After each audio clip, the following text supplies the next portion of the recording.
qui révère un être suprême, et il y a abd, l'autre terme, qui signifie esclave. Et esclave, ce n'est pas dans le sens que l'on est sous la servitude de Dieu, non. C'est la servitude qui a pu naître durant l'histoire entre les hommes, chacun mettant à son service par la force un autre homme. Oh, là, je divague. Oui. Je voulais rappeler aussi que le terme abd existe aussi en langue hébraïque. Il existe dans l'hébreu et il a les deux acceptations, celle de l'adoration et celle d'esclave. Mais tu te fatigues pour rien, mon ami Nasser, puisque abd, ça veut dire esclave. Toi-même, tu nous as dit il y a déjà quelques minutes. Maintenant, c'est ton espoir, c'est ton rêve. Tu vas rêver encore une fois, tu vas sauver Mahomet, et tu es en train de donner ton rêve sous le mot abd. Ça, c'est ton rêve, mon ami. Mais le synonyme de abd, ça veut dire esclave. Point final. Écoute, Baba, non, je t'assure, Nasser, parce que ça, c'est ton espoir, ton rêve. Tu vas rêver comme quoi, abd, ici, ça ne veut pas dire ça. C'est toi, c'est ton rêve. Tu es libre de rêver ça. Mais Sonia, qui est là, elle n'est pas d'accord avec toi. David, vite fait. Bonjour, Sonia. Allô? Oui, bonjour, Sonia. Ah oui, bonjour. Je voulais répondre. D'abord, je trouve qu'il y a une injustice parce que Nasser, il a le droit de rester 1 heure ou 2 heures en ligne, et nous, toutes les... Non, tu sais, tous les 30 minutes, ça coupe. Sonia, tous les 30 minutes, tout le monde va être coupé automatiquement par France Télécom. Mais Nasser, il recompose le numéro. Alors, vous toutes et tous, vous pouvez recomposer le numéro. J'ai attendu au moins une demi-heure avant de repasser. Oui. Voilà. Alors, je voulais dire une chose. Le mot esclave, tout à l'heure, Fatima a dit qu'on faisait de l'islamophobie parce que on critique l'islam. Ce n'est pas de l'islamophobie que de critiquer l'islam. Je vous ai dit que l'islam arrivera à sa grandeur quand elle sera critiquée, et on n'a pas à être complexé. Il faut pouvoir critiquer l'islam. Ça suffit de ne faire que des louanges de l'islam. Ma chère Sonia, la différence entre l'islam et le judaïsme et le christianisme, c'est que le judaïsme et le christianisme ont été critiqués pendant des siècles et des siècles et des siècles. C'est-à-dire que on n'est pas des esclaves de la religion. Dans le judaïsme, il y a toujours 2 personnes qui étudient l'une en face de l'autre, dans toutes les yeshivot, dans toutes les écoles juives, 2 personnes toujours, et l'une dit à l'autre, je ne suis pas d'accord avec toi, ce n'est pas comme ceci, non, Dieu n'a pas dit ça, non, ceci, non, Dieu n'a pas été juste. Sonia. Critiquer sans faire du judéophobisme. Alors ça suffit. J'ai une question importante à vous poser. Sonia, tout d'abord, j'aimerais réagir à ton allusion. Nasser, je voudrais vous poser une question importante parce que chaque fois, puisque vous dites que vous êtes très versé dans l'arabe, il ne faut pas non plus nous raconter n'importe quoi. Chaque fois, vous prenez un verset qui dit « Celui qui aura tué un homme sans que celui-ci ait commis un meurtre, aura tué l'humanité, et ce qui aura sauvé un homme aura sauvé l'humanité. » Vous êtes d'accord? C'est écrit dans le Coran, chaque fois vous le dites, oui ou non? C'est le verset 32 du chapitre 4. Pourquoi vous ne le... Alors maintenant je vous pose une question et je prends à témoin tous les auditeurs. Pourquoi vous donnez toujours ce verset comme cela? Donnez-moi la traduction. Alors, en arabe? Oui, en français. Moi, je ne connais pas l'arabe. Oui. En français, il y a bien une traduction. Mot par mot, allez. Alors, allez-y. Donnez-moi la traduction. Je vois où tu comptes... Philippe aussi, il est en train de nous écouter. Allez. Donnez-moi la traduction, s'il vous plaît. Alors, un instant.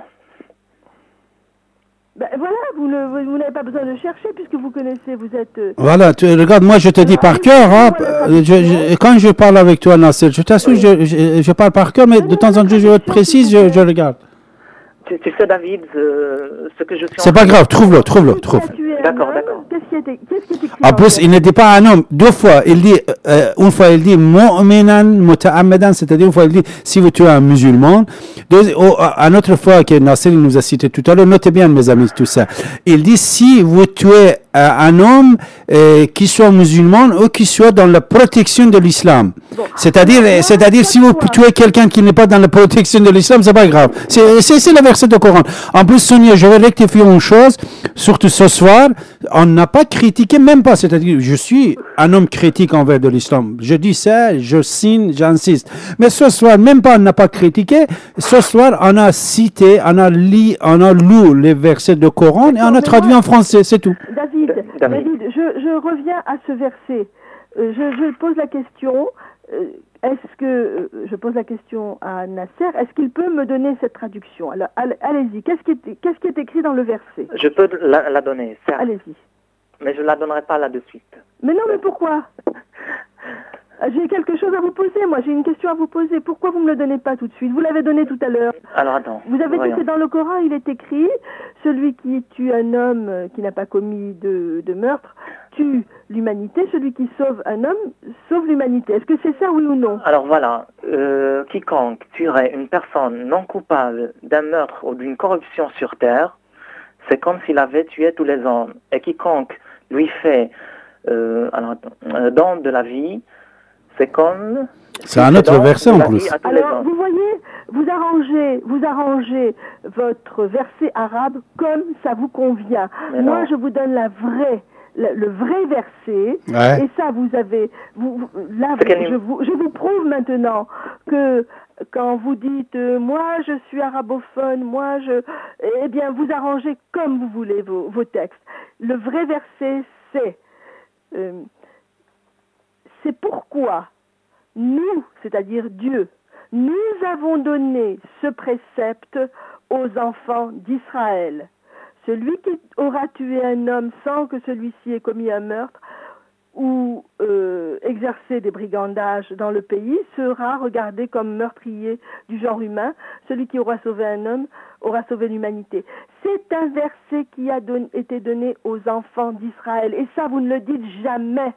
Vous ne le dites jamais, vous l'avez repris de la Bible et vous coupez, mais Mohammed n'a pas coupé ce verset. Il est entier dans la Bible, c'est pourquoi nous avons donné ce précepte aux enfants d'Israël. Et aujourd'hui, au XXe siècle, vous coupez ce verset, vous n'avez pas le droit. C'est de la désinformation.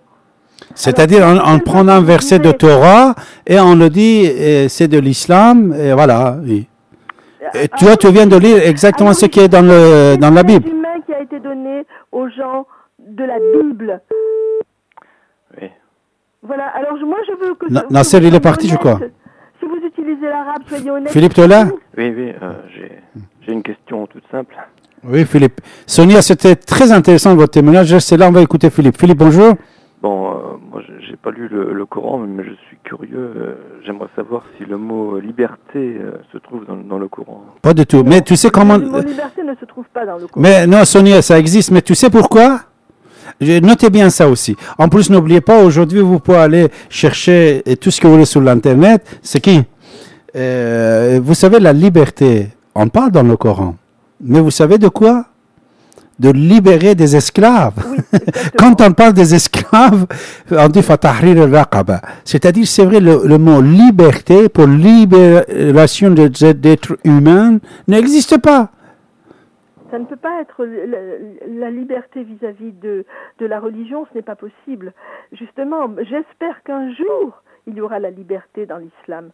Mais tel que c'est parti, tel que Fatima nous critique d'être islamophobe, une chose, Sonia, écoutez, une chose que je veux vous dire, notez bien ça, la loi française autorise de critiquer. C'est-à-dire islamophobie, ça veut dire si c'est critiquer l'islam, c'est autorisé en France. Si les intégristes ne savent pas, qu'ils sachent cela, s'il te plaît. On vous écoute. Ici et maintenant, 24 heures sur 24, sur Internet, ici et maintenant.com. Vous êtes à l'écoute de la radio Ici et Maintenant sur 95 de FM et sur l'internet ici et maintenant.com. Monsieur Abbassi, écrivain et historien, est avec vous les derniers samedis de chaque mois de 23h à 7h du matin. Son site internet davidabassi.com. Abbassi A2B-A-S-I. Ici et maintenant, 24 heures sur 24 sur Internet, ici et maintenant.com. Cette nouillie, mes chers amis, nous sommes quoi? Nous sommes le samedi.